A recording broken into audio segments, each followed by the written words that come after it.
Hello, I am at the scene of my disaster. This is my home that still has not been cleaned up by the county. And the fire was September 8th and it is now February 23rd, the following year. So, still waiting. And I just thought I'd show you around while I still have this pile of junk to show off. Because seriously, the county should be here pretty soon. They've already done a few homes in this neighborhood. So things are looking up.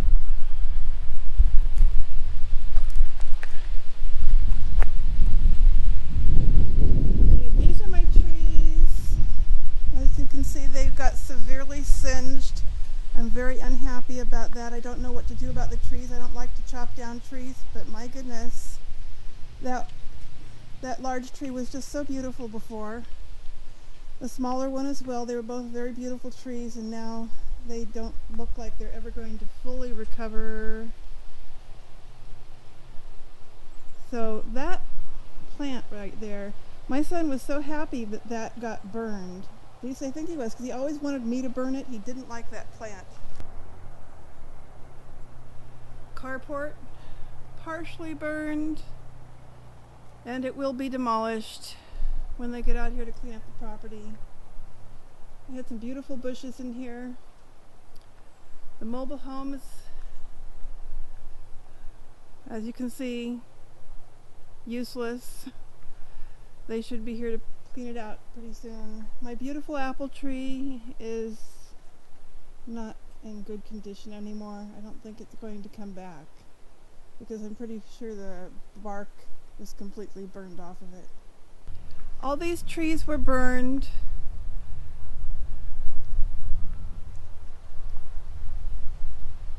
I want to get a good picture of them. I don't know that anything will come back. This tree looks like it's gone. Devastation everywhere.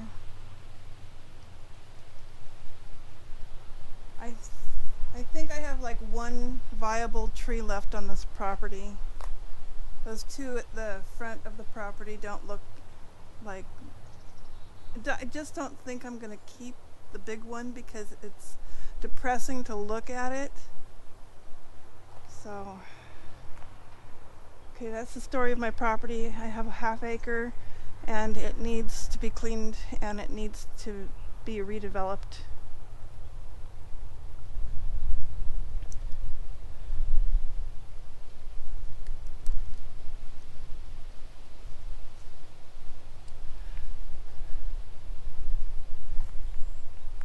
So you may be wondering why I brought you out here to this forlorn and lonely place. Nobody lives here right now. Not even me, although I wish I did. Well, I'm going to be doing the coffee brand book tag that was created by Josh over at Literary Gladiators. And this was a tag that was done recently by Faith, and I decided to go ahead and do the same tag. Haven't done a tag in a long time. So the first question, the first prompt is about Maxwell House. These are all coffee brands. And Maxwell House, a work that was good to the last drop.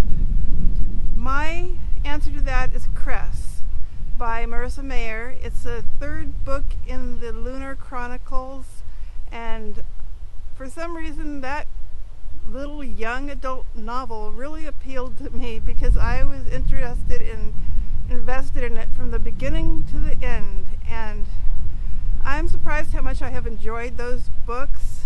Now normally I avoid YA series as much as I can, but Cress, the Lunar Chronicles, I've been reading one a year for the last few years. I think there's two more that I haven't gotten to yet, and I'm not in any hurry to get to them, but Cress was really good.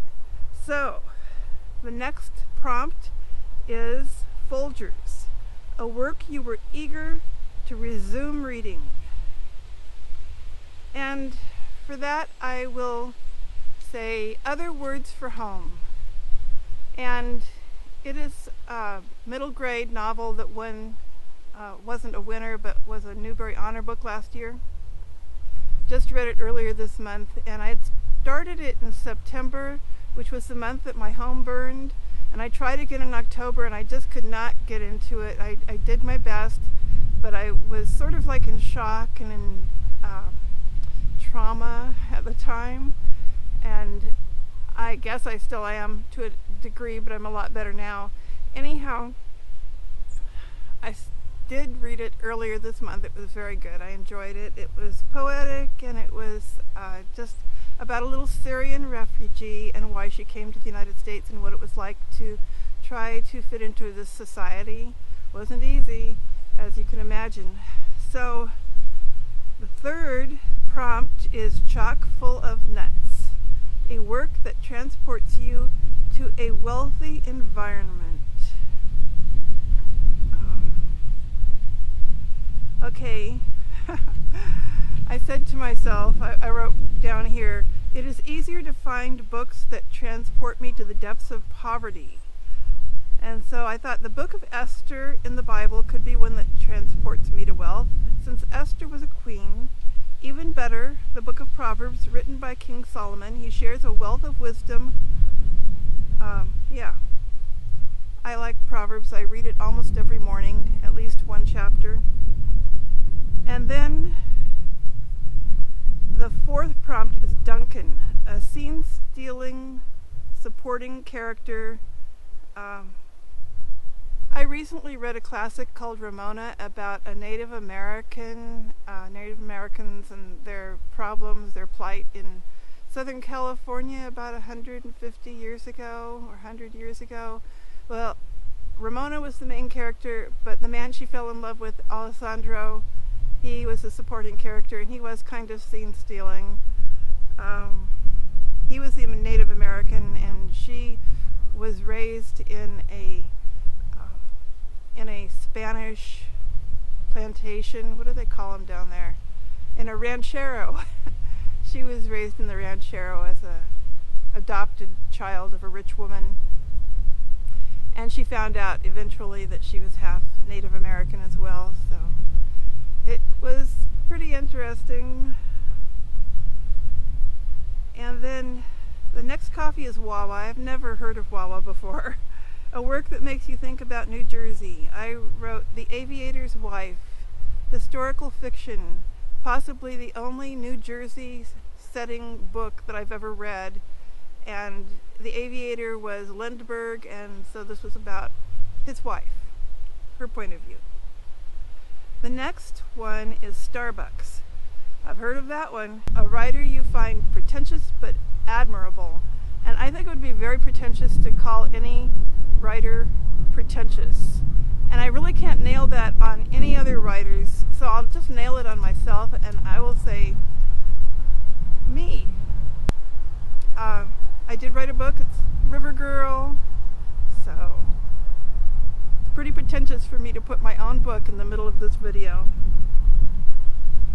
McCafe, an excellent source for world literature. I would say Project Gutenberg, because it's available free online, and anything that's no longer under copyright can be put on Project Gutenberg and shared with the world. The next one is Pete's, a work that especially succeeds with its words. My choice for that one is Chronicles, Volume 1, which there's only one volume, by Bob Dylan. I read that, was it last year or the year before? I really liked that a lot. I mean, I didn't like it. I was majorly impressed by his writing. So, Chronicles is my answer.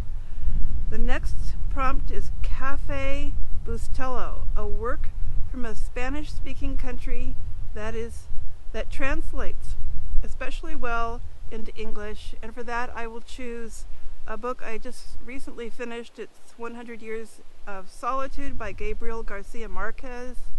He's a Colombian writer, or was. Anyhow, yeah. La Vaza, a work that gives you a scene of Italy or Italian culture. That one was easy because it was just last year I was attending a book club, and one of the other women wanted to read My Brilliant Friend by Elena Ferrante, and it was just like a slice of Italian life, and there wasn't a lot of plot. It was just the girls grew up together kind of book, and so I learned a lot of what it was like to live in that part of the world. The next prompt is 8 o'clock. Your favorite use of a time of day in a song, and that honor goes to Chelsea Morning by Joni Mitchell. Then prompt number 12, Gavalia, a writer whose works are always rich. I have a link in the description of the video for a page on the richest authors in the world. Dan Brown has 178 million and is far from being the richest author in the world. Yeah. So I'll just say Dan Brown. Chase and Seaborn, your favorite literary partnership. I really don't have one, but last year I did read An Anonymous Girl, and it was by GREER, HENDRICKS, and Sarah PEKKANEN. So I'll just say them, because the only other one that I read recently that had two authors I was not fond of at all, so this one will be my favorite of the two. Next, Coffee, Martinson. Your favorite word or expression that originated in a work of literature, and I will say all's well that ends well. And I will say that when this property gets cleaned off, because it will be nice. And I will say all's well that ends well, and goodbye old mobile home. Prompt number 15 is Native American Coffee, a work by a Native American that you would like to read.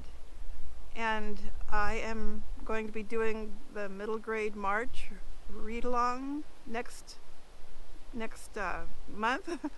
And so the group read for that read-along is The Brave by James Bird. I've already bought a copy and I'm really excited about it. I can't hardly wait to start reading it.